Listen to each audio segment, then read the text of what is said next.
سودا کے تو شہر خاص سے ہم سب خوف زدہ ہیں، آنے والے وقت سے، موت سے، کچھ کھو دینے کے ڈر سے۔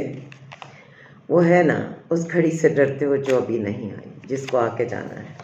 لیکن موت ایک ایسا تصور ہے، بلکہ جتنے بھی تصورات ہیں، حسن، محبت، نفرت، موت، خوف، خوشی، ان سب کے پیمانے ہر ایک کے لیے جدا جدا ہیں۔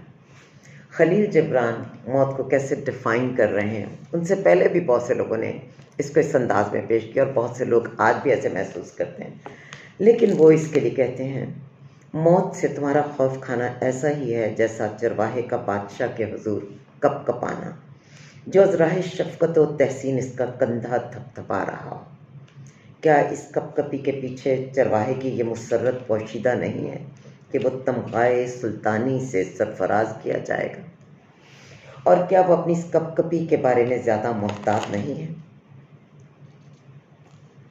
موت اس کے سوا کیا ہے کہ ہم ہوا میں کھڑے ہو جائیں اور سورج کی گرم گرم کرنیں ہمیں پگھلا دیں، اور سانس کی آمد و شد بند ہو جانے کے معنی کیا ہیں، سوائے اس کے کہ وہ زمانے کی بندشوں سے آزاد ہو کر کسی قید، کسی رکاوٹ کے بغیر ذات مطلق کی طرف پرواز کر سکے۔